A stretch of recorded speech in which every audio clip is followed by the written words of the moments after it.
뒤로 넘어가시네요.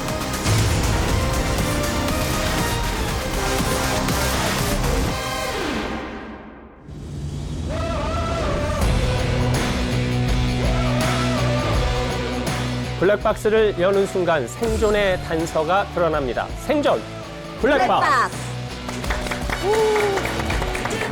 여러분 안녕하십니까. 생존의 단서 블랙박스 김재원입니다. 생존의 기록을 분석해서 여러분의 건강의 단서를 찾아드리겠습니다. 대한민국 최고의 전문가 그룹 소개해드리겠습니다. 서울대학교 의과대학 강재승 교수, 응급의학과 전문의 최재용 교수, 가정의학과 전문의 김소연 선생님과 함께합니다. 어서 오십시오. 네, 반갑습니다. 아울러 시청자 여러분을 대신해서 생존의 추리를 해줄 추리의 여왕을 모셨습니다. 개그우먼 안소미 씨와 함께합니다. 어서 오세요. 내 사랑은 블랙박스뿐이다. 안녕하세요. 노래하는 개그우먼 안소미입니다. 제가요, 이 개그랑 노래라는 두 마리 토끼를 잡기 위해 열심히 노력 중인데요. 오늘은 세 마리 토끼를 잡기 위해 나왔습니다. 아니 뭘 더 잘하시려고요? 아니, 그러니까 생존의 블랙박스가 이 기록을 바탕으로 한 건강의 단서를 찾아나가는 프로그램 있잖아요. 네. 그래서 저 안소미가 놓치기 쉬운 포인트를 콕콕 집어내서 우리 시청자 여러분의 건강 개선에 제가 한몫하도록 하겠습니다. 저만 보세요. 잘 부탁드립니다. 사실 블랙박스 하면 자동차 블랙박스부터 떠올리실 텐데요. 우리 주변에 우리의 일상을 기록하는 장치가 도처에 설치되어 있습니다. 뭔지 아시죠? 네. 네, CCTV죠. 맞습니다.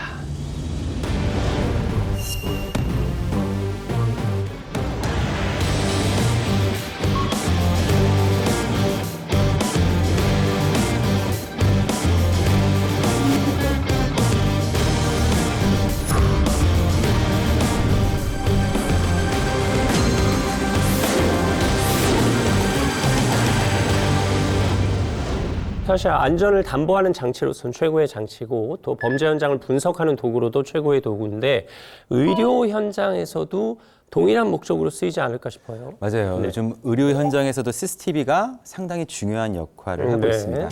특히 요양시설에서는요, 이 CCTV를 통해서 환자의 낙상이나 이상 행동을 실시간으로 확인함으로써 이제 큰 사고에 대비할 수 있는데요. 그래서 AI CCTV를 도입한 뒤에 낙상 사고가 발생했을 때 의료진이 현장에 도착하는 시간이요 단축됐습니다. 그래요? 예전에는 한 2분 정도라고 봤었는데 요즘은 10초 이내로 의료진이 출동할 수 있게 이제 미리미리 알려주고요. 또 응급실이나 중환자실의 경우에는 특히 거기서 격리실은 네. 의료진이 항상 옆에 있을 수가 없잖아요. 그래서 24시간 CCTV를 통해서 이상 징후를 계속 모니터하고 있습니다. 네. 즉 이 CCTV가 사건 이후의 증거 역할에서 점점 더 위험을 미리 감지하고 기록하는 눈으로 확장하고 있다는 의미입니다. 사실 이렇게 축적된 데이터가 단순 기록이 아니고 질병의 전조도 발견할 수 있고 또 생명을 지키는 단서가 될 수 있습니다. 네, 이런 의미에서 저희가 생존의 단서로 블랙박스를 분석하겠다는 뜻입니다. 그럼 어떤 기록을 볼 수 있는지 일단 화면으로 먼저 만나보시겠습니다. 건강한 삶을 꿈꾸며 운동을 시작하는 사람들, 새해면 늘 붐비는 곳이죠. 헬스장입니다. 하지만 사고의 순간은 이곳도 피해가지 않습니다. 자, 운동하시다 잠깐 쉬시라는 것 같은데요. 갑자기, 아니, 운동하다가 갑자기 뒤로 넘어가셨어요. 저러다가 머리를 다치시면 큰일입니다. 이분도 다리에 힘이 빠지고, 러닝머신. 아이고, 저 다행히 러닝머신이 멈춘 상태에서 네. 쓰러지셔가지고 그건 좀 다행인 것 같긴 합니다. 와. 근데 저런 상황들이 실제 헬스장에서 굉장히 빈번하게 많이 발생한다고 합니다. 예. 이번엔 2019년 1월 인천공항에서 있었던 일입니다. 쓰러져서 옆에 있던 분들 너무 놀라신 것 같아요. 도와주시는 분들이 많아서 정말 다행입니다. 네. 어머, 천만 다행이에요. 야, 이게 실제로 저게 나에게도 일어날 수 있는 일이고 내 가족에게도 일어날 수 있는 일이잖아요.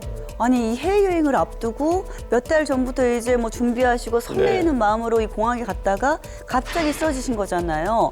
이 또 건강을 지키려고 간 헬스장에서 저런 일이 일어날 수 있다는 게 좀 너무 충격적이고 좀 무서워요. 이게 왜 갑자기 이런 일이 일어나는 걸까요? 결국은 이제 심장에서의 어떤 그 기능 이상이 원인이 된다고 생각이 되고요. 심장은 자동차 엔진과 같은 우리 몸에서의 기능을 하고 있기 때문에 이게 심장이 멈추게 되면 멀쩡하게 일상생활을 하던 사람들 갑자기 이제 의식을 잃고 쓰러지는 그런 심정지 상황이 벌어질 수가 있습니다. 심정지면 약간 그 의학 드라마에 자주 나오는 그 코드블루 뭐 그거 맞나요? 그거? 네, 맞습니다. 그러니까 이게 심정지의 직접적인 원인은 대부분 치명적인 부정맥이라고 알려져 있거든요. 이 부정맥이 가장 흔하게 유발되는 그 배경 질환이 바로 이제 심근경색이라고 하는 거죠. 그러니까 심장의 근육이 갑자기 마비가 되는 상황이라고 생각을 하시면 되고요.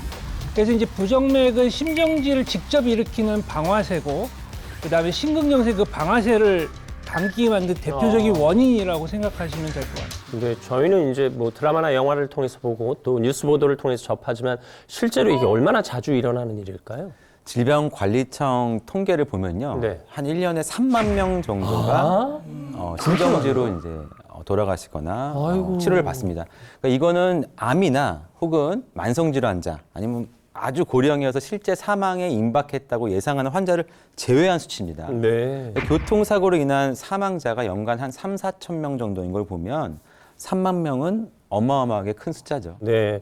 심정지에 관한 이야기 나누고 있는데요. 또 하나 생존의 촌각을 다루는 기록을 저희가 확보했습니다. 함께 보시겠습니다. 2024년 5월 경주의 한 식당에서 일어난 일이랍니다. 그냥 뒤로 넘어가시네요. 그냥 뒤로 넘어가시네요. 저건 심정지에 의한 경련이 맞거든요. 순간적으로 그러면은 저게 지금 아니 전기에 감전된 것처럼 좀 그래도 배달 기사님이 나타나셨어요. 어시피하시네요. 정말 잘하시는 겁니다. 아니 저 네. 의자에 머리 너무 찧었어 다행입니다. 봐요. 그러니까요. 전 짧은 영상인데 온몸에 소름이 그냥 다 돋았어요. 아니 그리고 식당 주방이 사실 워낙 좁잖아요. 네. 근데 넘어질 때 머리를 부딪히실까봐 그리고 또 혹시 가스불이라도 켜져 있었으면 정말 대형 사고로 일어날 것 같거든요. 너무 무서워요. 네. 배달 기사님이 조금만 늦었어도 큰일 날 뻔한 거죠. 그렇죠. 이게 심정지로 갑자기 쓰러지고 그러고 난 다음에 이제 누군가에 의해서 병원으로 무사히 이송이 됐을 때 네. 과연 살 확률이 얼마 정도라고 생각을 하시나요? 그래도 병원을 가면 좀 네. 안도의 한숨을 쉬어도 되는 거 아닌가요? 그렇게 생각하실 수도 있는데 네. 생각보다 이게 확률이 굉장히 낮습니다. 약 7.5% 정도로 매우 희박합니다. 그래요? 네. 근데 이제 배달 기사님이 오셔가지고 네. 그나마 불행 중 다행인 건데 아마 저 상황에서 아무에게도 발견이 안 됐다라고 우리가 가정을 해보면 살 확률은 거의 0%에 가까운 거죠. 네. 우리가 쓰러지는 당사자일 수도 있지만 발견하는 사람일 그렇죠. 수도 있잖아요. 그렇죠. 그 적절한 대처법을 아까 교수님께서 생존율이 7.5%라고 네. 하셨잖아요. 그것은 의식이 돌아온 환자를 다 합친 게 아니에요. 심장만 돌아와서 혈압이 다시 잡히는 환자를 말하는 거지 그중에 의식까지 돌아오시는 분들은 더 적단 말이죠. 그럼 그 의식을 붙잡으려면 어떻게 해야 되냐? 4분 내로 CPR을 즉시 하시는 것이 그 의식이 돌아오냐 안 돌아오냐의 관건입니다. 이 말씀을 듣고 나니까 우리가 영상에서 봤던 이분은 지금 어떻게 지내실까가 궁금해집니다. 네. 누가 그 상황을 알려주실지 일단 영상으로 한번 확인해 보겠습니다. 누가 나타나실까요? 누가 오시는 것 같은데 여자분이신 잠깐 당사자 같으시네. 당사자 같으시네. 영상 속 그분인 것 같아요. 맞아요. 안녕하세요. 그날 죽음의 고비를 넘겼던 윤한나입니다. 아유, 다행이다. 일단 당시 상황이 좀 궁금합니다. 주방에 들어가서 이제 요금반 하고 이제 재료 소진으로 마감을 좀 해야 되겠다라고 웍을 들고 준비하다가 그냥 이제 쓰러진 거예요. 깨어나 보니까 병원 응급실이었고. 극적으로 생명은 건졌지만 후유증은 어쩔 수 없었다는데요. 그냥 그대로 이렇게 갔나 봐요. 그러니까 머리도 부어 있었고 여러 가지 손상이 많은 상태다. 의사 선생님이 말씀하시기를 진단을 내전적으로 하셨습니다. 멍도 심하게 드셨네요. 네. 뇌전증이었으면 이 전조 증상도 있었을 것 같은데요. 이 원인이 뭐였을까요? 제가 뭐 서러지고 했던 이유도 비만, 갑자기 비만 그런 것들이 큰 요인이라고 얘기를 하시더라고요. 진단 결과는 뇌전증이었다고 합니다. 이게 어떤 건가요? 비만과 뇌전증이 관련이 있나요, 선생님? 네, 연관이 있습니다. 그래서 먼저 윤한나 씨가 진단받은 뇌전증은 이제 뇌 신경세포의 과도한 이제 전기 신호로 인해서 발작이 반복적으로 일어나는 네. 질환인데요. 저희가 흔히 간질이라고 하죠. 그래서 최근 연구에 따르면 뇌전증이 그러니까 뇌졸중, 뭐 종양, 외상 같은 뭐 직접적인 뇌 손상뿐만 아니라 비만 같은 이제 대사 이상과도 굉장히 연관이 있는 것으로 밝혀지고 있습니다. 네. 사실 윤한나 씨가 목회 활동을 하시면서 어려운 분들을 돕는 음식 봉사도 많이 하셨다고 합니다.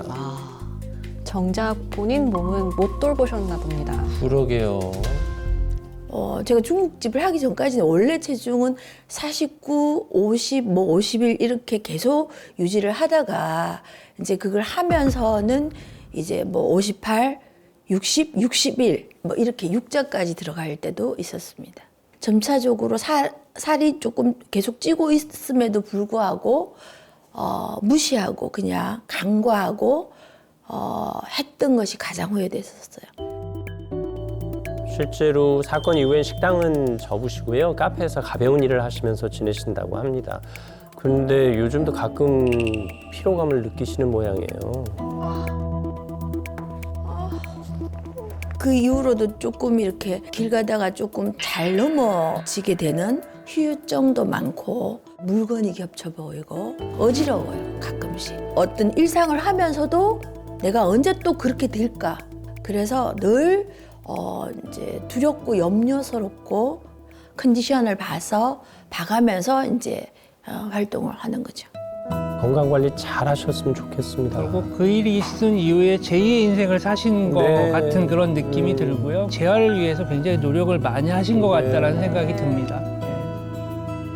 남을 위해서 봉사할 수 있다면 최선을 다해서 봉사하고 싶고 그래서 남에게 꼬지 않고 자족해서 그들을 도와주고 싶어서 저는 이런 일을 하는 거죠.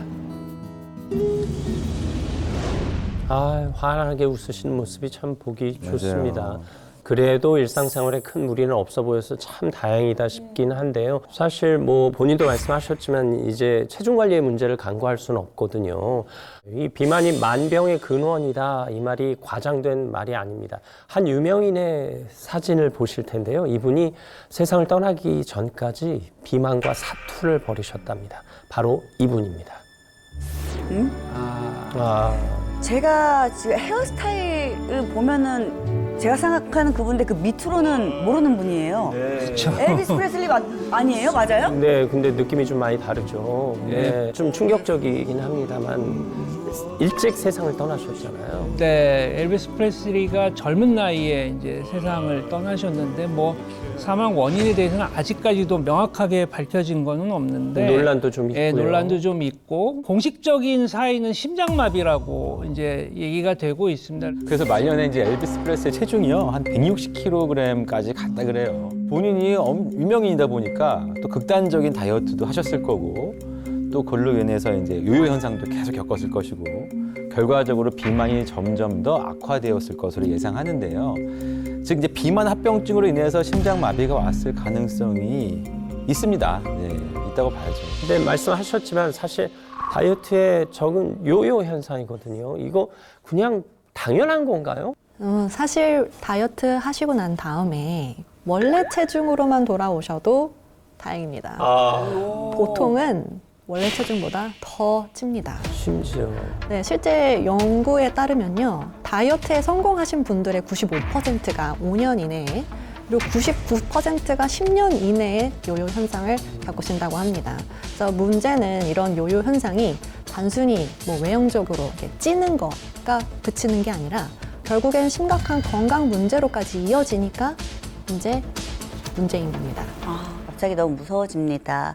근데 교수님 옆에 더 무서운 게 있어요. 좀 뭐예요? 그러게요. 네, 이거 뭐 보시기에는 무서워 보이시겠지만 요요 현상이 중년 건강에 어떤 영향을 미치는지 직접 이걸 통해서 확인을 시켜드리겠습니다. 몸속을 한번 들여다보겠습니다. 이게 어떻게 돼 있는지. 일단 이게 간인데 간을 딱 띄어내면 뒤에 뭔가 끈적한 게 나오죠. 점액질이. 이게 점액질인데 사실 이게 이제 지방입니다. 예. 아, 그래서 껴있구나. 이 부분이 이제 대장인데요. 대장.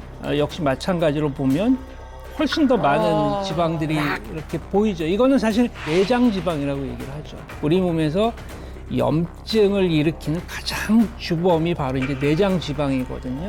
이게 이제 장기 기능을 마비시키면서 결국 전신에 질병 폭탄을 일으키는 주요 원인이 되는 거죠. 사실 빠졌다 다시 치면 좀 실망스럽긴 하지만 아이 남들도 다 그러는데 하고 그러려니 하고 넘어가거든요. 근데 지금 말씀 들으니까 그럴 일이 아닌 모양인데요. 대수롭지 않게 생각하시잖아요, 요요. 그럴 수 있지. 근데 굉장히 위험하다고 합니다. 잦은 체중 변동이요. 당뇨병과 같은 대사질환뿐만 아니라 혈관 질환이나 암 관련 사망률을 상승시키는데요. 어휴. 실제 연구도 했어요. 2019년에 한 대학에서 발표한 연구를 보면은 체중 변화량이 큰 그룹이 네. 작은 그룹에 비해서 전체 사망률이 무려 33%가 더 높은 것으로 나타났습니다. 그럼 다이어트를 안 하느니만 못한 거였네요. 그렇죠. 네. 그럼 우리가 뭔가 잘못된 다이어트를 하고 있었단 얘기인데 이 잘못된 다이어트들이 어떤 건지를 좀 알아야 되겠네요. 안소미 씨가 집중적으로 짚어주시면 좋겠습니다. 그렇습니다. 이 정말 요요 현상이야말로 다이어트 중에 절대 마주치고 싶지 않은 블랙리스트인데요. 그런데 요요 현상 외에도 다이어트를 망치는 블랙리스트가 꽤 많습니다. 아, 네. 그래서 저 안소미가 조사해 왔는데요. 안소미의 블랙리스트.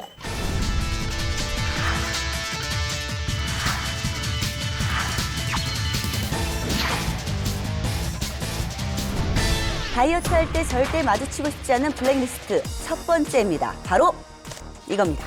급진, 급바. 자, 명절 지난 지금이 딱 급진, 급바에 돌입할 시기인데요. 가족들 다 모였는데 다이어트 한다고 안 먹을 수 없어서 급진. 조만간 예쁜 원피스 입고 벚꽃놀이 가려면 급바가 절실합니다. 네. 그쵸, 최재용 교수님? 네, 그렇습니다. 우선 급진 상태는요, 그러니까 아직까지 지방 자체가 확 늘어난 상태는 아니거든요. 그래서 체중이 확 증가하지만 수분을 좀 조절하고 네. 음식 조절을 하면은 또 일부 감량이 가능하죠. 근데 비슷해요. 급바. 살이 워낙 쪘던 분들이 급바를 한다. 이럴 때도 역시 살이 빠지는 것보다는 수분이 먼저 빠지고 그 다음엔 근육이 빠지는 거죠. 그래서 이때는 지방이 의미 있게 감소했다고 볼 수 없기 때문에 건강한 다이어트는 아니고요. 요요 현상의 가능성이 높다. 그런 말입니다. 네, 뭐든지 서두르지 말아야 되겠습니다. 맞습니다. 네. 자, 다이어트 할 때 절대 마주치고 싶지 않은 블랙리스트. 두 번째는 바로 이겁니다. 킥배몬 120. 킥배몸. 네. 솔직히 처음 듣는 단어입니다. 네. 자, 다이어트 좀 한다는 우리 젊은이들은 다 아는 신조어인데요. 키 빼몸은 키 빼고 몸무게로 키 빼몸 120을 목표로 체중을 감량한다고 하는데요. 자, 키 빼몸 120이 어느 정도냐면요. 네. 자, 키 제가 160입니다. 제가 키 빼몸 120이 되려면 40kg까지 빼야 되는 거예요. 이게 말이 됩니까? 김수현 선생님, 이게 가끔 여자로서 어떻게 생각하시나요? 트렌드를 사실 요새 모르면 뒤처진 사람처럼 비춰지잖아요. 네. 그런데 다이어트만큼은 사실 모를수록 약입니다. 카더라 정보만 믿고 따라 하시는 분들이 많은데 사실 유행만 쫓다가는 건강을 망치실 수 있습니다. 네. 어쨌든 몸무게 그 목표치를 너무 높이 잡지 말아라. 네. 너무 낮게 잡지 말아라가 되겠군요. 네, 주의하셔야 되겠습니다. 다이어트 필요합니다. 하지만 건강한 다이어트법을 찾아야 되겠죠. 건강하게 살 빼신 중년 여성 한 분을 저희가 만나봤습니다. 생존 블랙박스 생존의 기록입니다. 저는 한때 80kg을 육박하며 각종 질병을 달고 살았던 사람입니다. 류마티스 관절염 증상도 심해서 움직이는 게 고통이었습니다. 더구나 변비가 너무 심해서 관장을 하다가 결국 수술까지 했었는데요. 그런데 저를 제일 힘들게 했던 건 다이어트를 해야 된다는 강박감이었어요. 굶고 폭식하고를 반복하면서 요요 현상이 찾아와서 무기력에 많이 시달렸었는데요. 하지만 그랬던 제가 지금은 18kg을 감량을 해서 10년 넘게 감량한 체중을 유지하고 있습니다. 저는 현재 51세 경태연입니다. 네, 건강한 다이어트의 산증인 경태연 씨 오늘 스튜디오에 모셨습니다. 어서 오십시오. 안녕하세요. 건강한 다이어트 중인 51세 경태연입니다. 이야, 이 어려운 자리 나와주셔서 감사합니다. 감사합니다. 네, 아니 아유. 저는 녹화장 들어오기 전에 네. 밖에서 잠깐 뵀어요. 네, 네. 근데 여기 옆 스튜디오에 오신 그 배우님인 줄 알고 안녕하세요 하고 곧 지나갔거든요. 네. 여기 앉아 계시네요. 아, 감사합니다. 아니 저도 30대긴 한데 별 차이가 안 나요. 너무 놀랐습니다. 근데 혹시 자녀분 있으세요, 우리 경태연님? 네, 지금 20대 중반 아이 둘이 있어요. 20대 중반. 네. 졌다. 뭐 같이 다니면 엄마라는 소리를 못 들으시겠네요. 큰애는 조금 싫어할 때도 있는 것 같아요. 네. 사실 이제 나이살 덜어내기가 어려운 게 맞는 거죠? 그렇죠. 근데 네. 지금 뭐 연세라고 하기는 좀 너무 네, 젊으셨어. 그 젊으셔서 나이에 비해서 정말 관리를 잘 하신 것 같아요. 네. 이게 이제 신뢰되는 질문이겠지만 저희는 좀 과거의 기록을 좀 돌아봐야 합니다. 네. 원래 어떤 상태셨는지 좀 여쭤봐도 될까요? 제가 제 인생 최대 몸무게가 72kg이었고요. 현재 한 18kg 정도 감량이 됐어요. 네, 꽤 많은 체중 변화가 있었는데 그만큼 요요도 정말 많이 겪었습니다. 네, 먹는 양을 극단적으로 줄이다 보니까 관장을 해야 될 정도로 좀 심한 변비가 온 적도 있었고요. 또 배고플 때마다 초콜릿 한 조각씩 이렇게 먹고 그랬었거든요. 근데 그런 습관이 혈당을 계속 자극해서 살이 더 쪘던 것 같아요. 그때는 거의 매일이 우울 모드였죠. 그때는 이제 눈을 뜨는 순간부터 잠들기 직전까지 그냥 우울했던 것 같아요. 지금 생각해보면 살이 찌면서 이제 온몸이 염증 폭탄이었었거든요. 그래서 관절염 진단을 받았을 때는 정말 사는 게 괴로워서 공황장애까지 오더라고요. 먹지도 못하는 상황이 돼서 모든 눈물에서 눈물샘도 나오지 않고 입에서 침도 나오지 않고 하다 보니까 거의 식사를 할 수 없는 상황이어서 근데 사실 이제 또 여자는 여자가 알잖아요. 이런 말씀 드리기 살짝 좀 죄송하긴 한데 이 여자들이 겉과 속이 좀 다를 때가 있거든요. 그러니까 예를 들자면 뭐 저 같은 경우도 네네. 옷을 약간 여차저차 잘 가리면 날씬해 보입니다. 이 눈속임 코디. 네. 지금도 충분히 날씬해 보여요. 네. 그래서 저희가 경태연 씨의 체성분 분석표를 공개하겠습니다. 거의 모든 항목이 표준 범위에 들어와 있거든요. 먼저 비만도를 나타내는 BMI 이게 이제 20.1로 안정권에 지금 들어와 있는 상황이고요. 살이 잘 찌지 않는 체질로 바뀌고 있는 것 같습니다. 지금 이대로만 잘 유지하신다면은 나이가 더 들었을 때 한 60, 70대가 됐을 때의 건강 격차는 그렇지 않은 분들에 비해서 어마어마하게 좋아지실 거라 예상합니다. 자, 그러면 여기서 우리가 경태연 씨의 다이어트 관리 비법을 안 여쭤볼 수가 없습니다. 무조건 여쭤봐야 됩니다. 네, 예. 네. 제가 체중 감량에 성공하고 오랫동안 유지할 수 있었던 비결은 바로 탈 다이어트입니다. 그러니까 탈이요? 그러니까 제가 아는 그 탈이면 이 탈로 입을 막고 음식을 못 먹게 하는 그 탈인 거 같는. 아니요, 몸에 탈 나가지고 밥을 더 못 먹을. 탈 털어야 네, 되는. 네. 말씀하신 네. 그런 탈 아니고요. 얼굴에 쓰는 탈도 아니고 탈나는 탈도 아니에요. 벗어난다, 그만둔다 그런 뜻의 탈입니다. 뭐로부터 벗어나요? 쉽게 말씀드리면 다이어트로부터 벗어난 다이어트입니다. 언뜻 이해가 안 가는데 구체적으로 어떤 걸 의미하는지 시청자 여러분 더 의아하실 거예요. 네. 경태연 씨의 일상 속으로 들어가 보겠습니다. 아유, 저희 카메라가 아침 일찍부터 경태연 씨의 일상을 관찰합니다. 아주 가뿐하게 일어나시네요. 낮에도 이쁘시네요. 제가 어렸을 때는 그냥 단지 예뻐지고 날씬하기 위한 거였던 것 같아요. 근데 제가 건강을 잃어보고 나서 다이어트를 했을 때, 그리고 제가 50이 넘어서 지금의 다이어트는 건강한 삶을 멋있게 누리기 위한 방법일 뿐이다. 그러니까 다이어트 강박에서 벗어나신 거죠. 네. 해탈, 아까 그 탈은 해탈도 될 수 있을 것 네, 같아요. 그러네요. 네. 가볍게 스트레칭 하시고, 동작이 아주 안정적이에요. 거울 앞에 서서, 거울아, 누가 제일 예쁘니 하시네요. 네. 눈바디 하시나 보다. 배에 봉살도 전혀 없으시네요. 어느 순간부터는 체중계 숫자가 별로 중요하게 느껴지지가 않더라고요. 그래서 이제는 아침마다 일어나서 체중계 숫자보다는 눈바디로 이제 살이 잘 유지가 되고 있나? 이런 것들을 체크하고 있어요. 보통 50대 중반이시면 뱃살 처지고 한 그런 부분도 많이 그렇죠. 보이는데 제가 그래요. 네, 전혀 그런 게 없네요.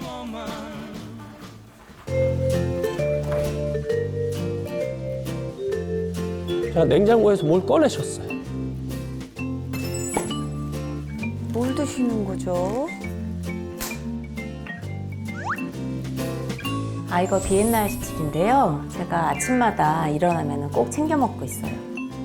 식사 전에 드시는 거죠? 네, 식사 전에 먹고 있습니다. 그리고 아침 식사를 준비하시는데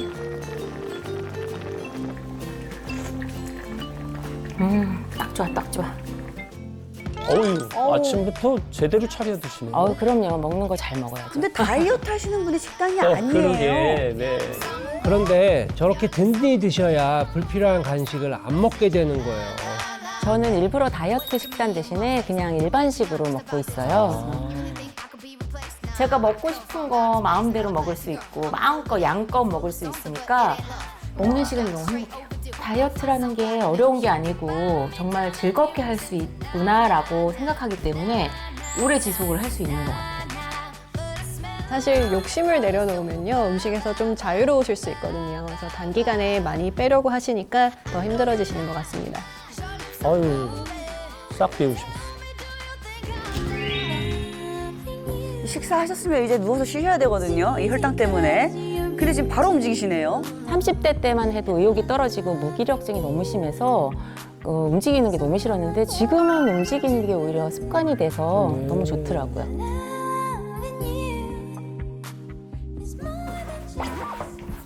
어디 나가시려나 보다. 네. 옷을 고르고 계신데 이게 아직도 있네.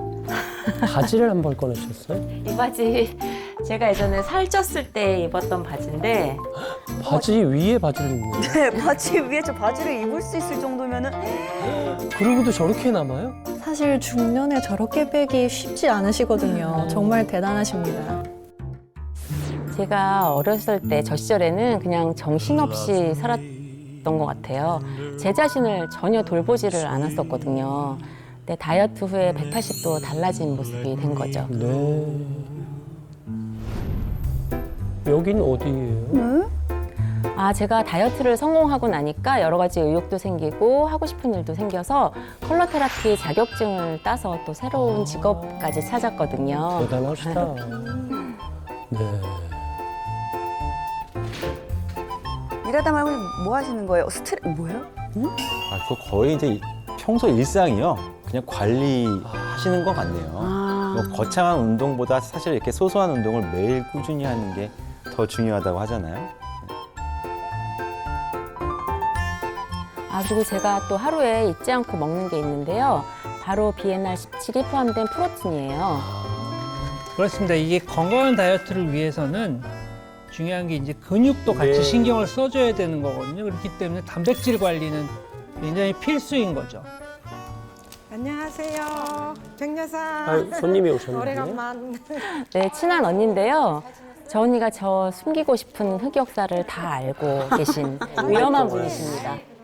격여사 빵 좋아해서 빵 사왔잖아. 뭐 이런 걸 또 사고 그래요.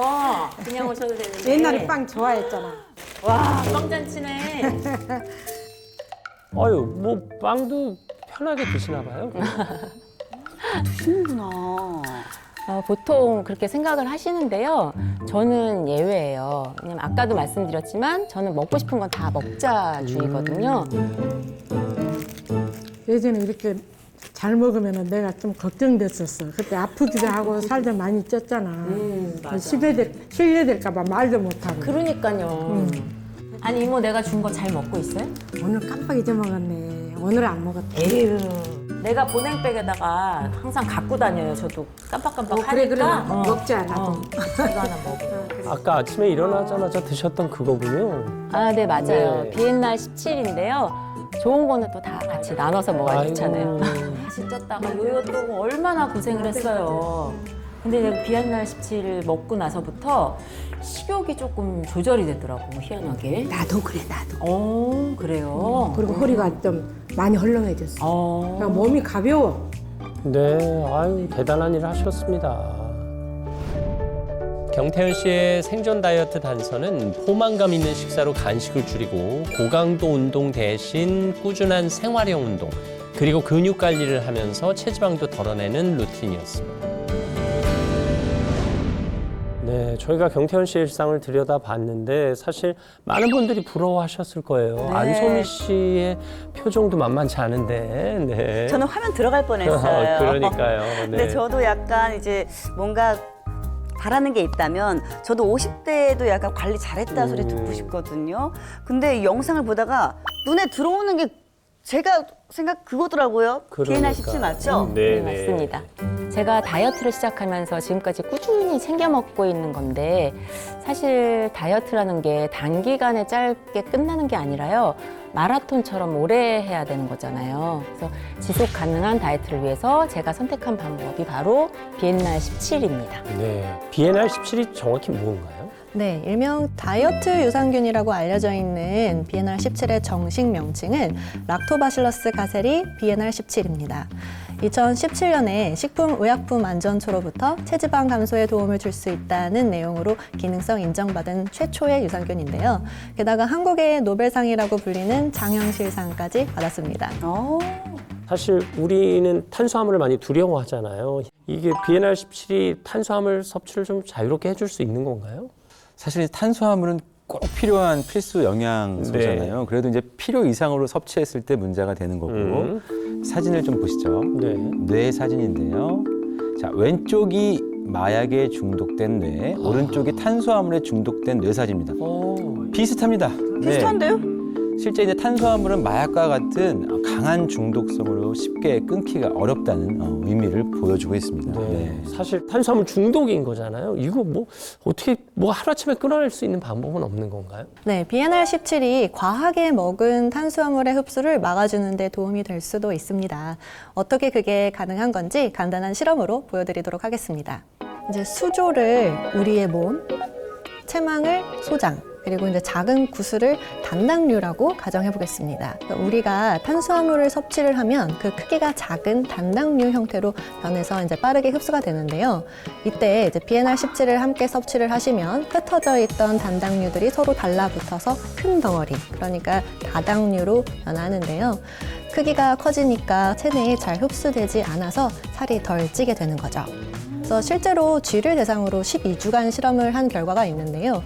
비엔날 17을 먹인 쥐의 변을 검사를 했더니 배출되는 다당류의 함량이 무려 5배나 증가했습니다. 그래요? 그래서 즉 체내로 흡수되지 않고 밖으로 배출됐다는 증거입니다. 사실 이제 중년의 골칫거리는 뱃살이거든요. 이거 아무리 빼려고 해도 뺄 수가 없는데 어떻게 좀 도움을 받을 수 있을까요? 네, 실제 비만인 성인 그룹에게 이제 비엔날 17을 12주간 섭취하게 했더니 네.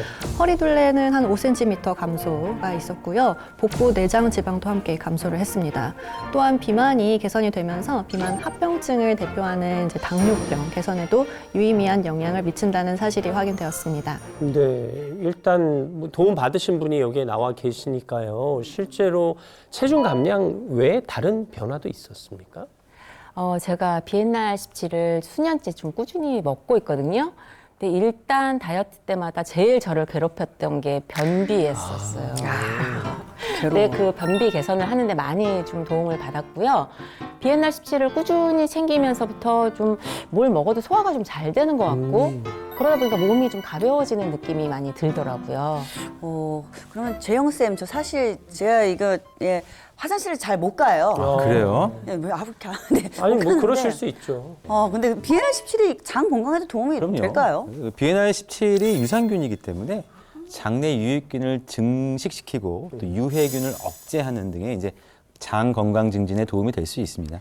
실제 한 연구에서 이제 과민성 대장증후군을 앓는 환자분들에게 비엔날 17을 섭취하게 했더니 설사와 복통, 복부 팽만감, 평균 배변 빈도가 유의미하게 개선된 것이 확인되었습니다. 또 유해균이 감소하고 유익균이 증가하면서 장내의 세균총 변화를 회복하는 데 도움을 주었다고 합니다.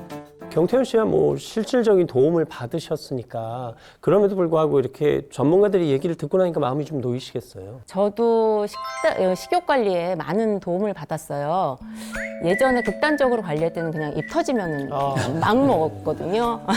근데 지금은 맛있는 음식이 눈앞에 있어도 예전처럼 막 먹어야겠다는 그게 간절하지 않고, 그다음에 어느 정도 배가 차면은 젓가락을 딱 내려놓을 수 있는 그런 게 된 것 같아요. 근데 사실 진짜 이 다이어트는 시효과의 싸움이잖아요. 네. 너무 부러운 게 저는 목에 칼이 들어와도 이 삼겹살 먹고 이 옆에 된장찌개 클리어한 다음에 냉면까지 먹어야 되거든요. 근데 이 비엔나 17이 이 폭식을 또 제어해 주는데 도움이 될까요? 정답은 도움이 될 수 있습니다. 그러니까 이제 비만해지면은 지방세포에서 분비되는 렙틴이라고 하는 호르몬이 증가가 되거든요. 근데 이 렙틴이라고 하는 호르몬이 하는 역할이 뭐냐 하면 충분히 먹었으니까 더 이상 먹지 말라라고 하는 신호를 보내는 식욕 조절 호르몬이거든요. 근데 이게 이제 지속적으로 계속 분비가 되게 되면 뇌가 이 렙틴 신호에 대해서 둔감해지게 되는 렙틴 저항성이라고 하는 현상이 생겨요. 그러니까 이제 몸속에 렙틴이 충분히 있음에도 불구하고 계속 이제 배고픔을 느끼는 거죠. 네. 배고픔을 느끼고 식욕 조절에 실패를 해가지고 체중이 더 늘어나게 되는 악순환이 반복이 됩니다. 실제로 2013년도에 비만 모델 쥐한테 10주간 BNR17을 섭취를 시켰더니 그 렙틴, 그 다음에 이제 우리 포도당을 분해하는 인슐린, 이러한 그 수치가 감소한 것으로 관찰되었습니다. 네, BNR17을 꾸준히 섭취하는 게 생활 습관 개선에 도움을 받을 수 있다는 얘기인데 아마 다이어트에 관해선 고민들이 다 비슷하실 겁니다. 저희가 사례자 몇 분을 더 만나봤는데요. 생존 블랙박스 임상의 기록입니다. 다이어트로 고민하시는 두 분이 병원을 찾았습니다.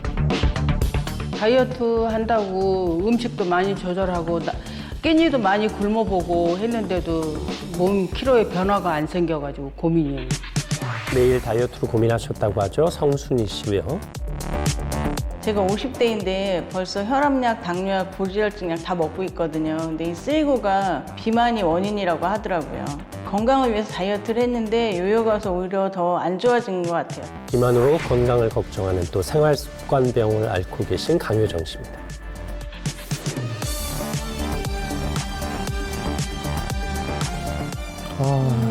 검사 결과가 안 좋을까 봐 살짝 걱정되는데요.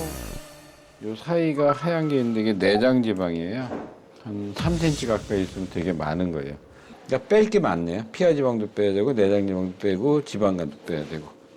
성순이 씨 같은 경우는 체질량 지수를 보면 거의 고도 비만의 수준이었어요. 네. 공복혈당도 이미 경계선을 넘었거든요. 그리고 특히 이게 허리둘레가 120으로 엉덩이보다 더 커가지고 심각한 복부 비만이었습니다. 그래서 다이어트가 반드시 필요한 것 같습니다. 자, 강효정 씨도 걱정을 많이 하고 계시던데 이 결과가 어떻게 나올지 궁금합니다. 2.64cm니까 2배 반 정도 두꺼운 거예요. 일반 사람보다.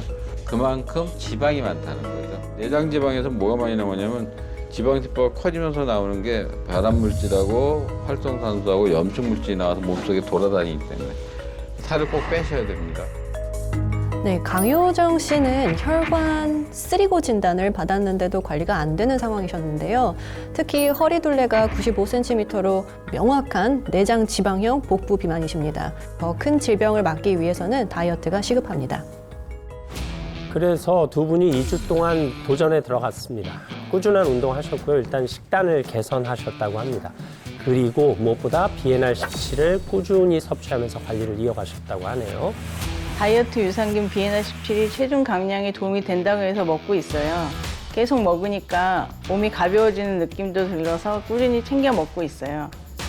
가벼워지는 느낌이 드셨다니 다행입니다. 글쎄요, 이분도 BNR17을 열심히 챙겨 드셨다고 하는데 어떠셨을까요?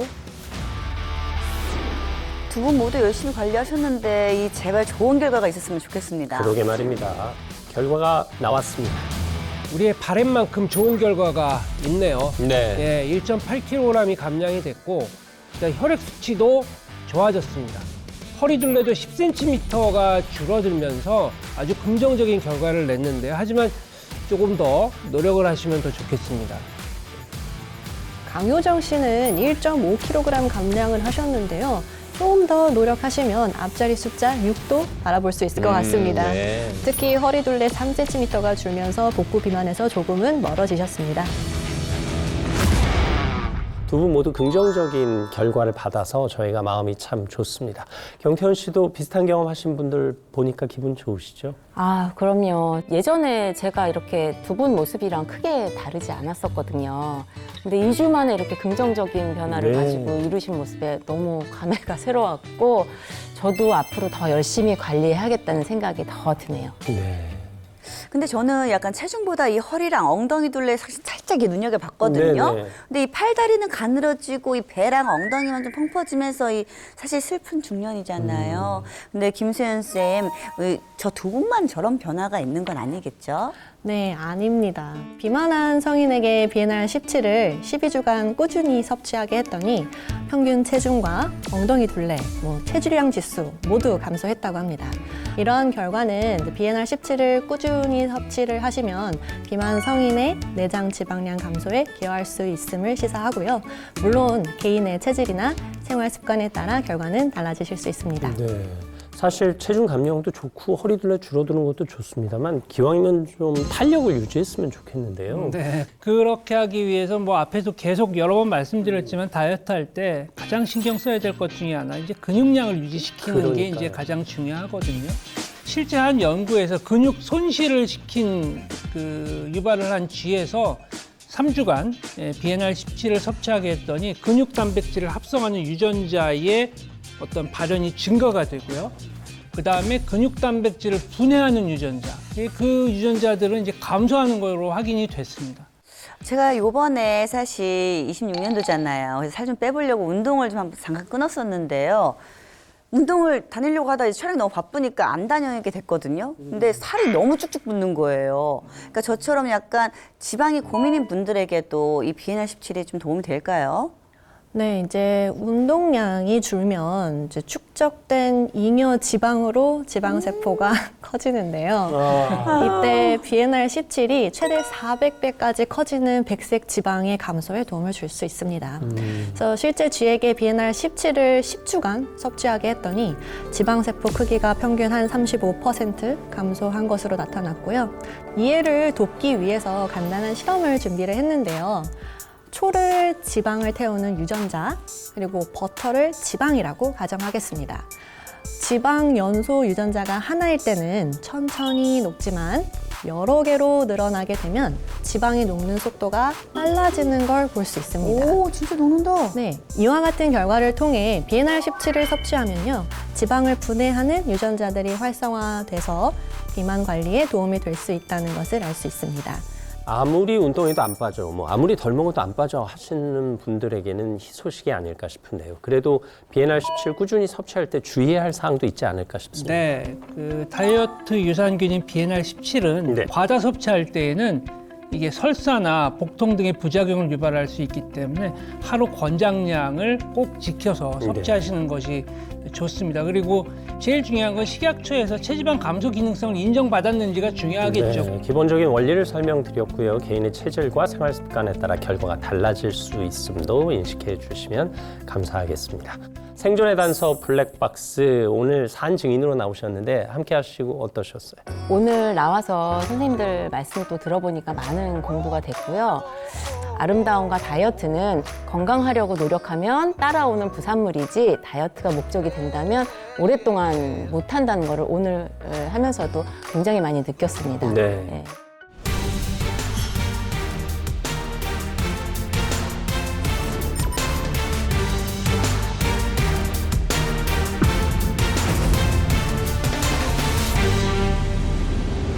오늘 생존 블랙박스의 생존 단서는 지속 가능한 다이어트에 주목을 합니다. 다이어트로 고민하시는 분들에게 큰 도움이 됐으면 좋겠습니다. 생사의 기록을 분석하여 건강의 단서를 찾아내는 생존의 단서 블랙박스. 저는 다음 시간에도 여러분 곁에 있겠습니다. 오늘도 감사합니다. 엉덩이나 허벅지 같은 근육은 우리 몸에서 제일 큰 근육이잖아요. 그 큰 근육들이 계속 유지가 돼야지 살이 찌지 않은 체질로 갈 수 있거든요.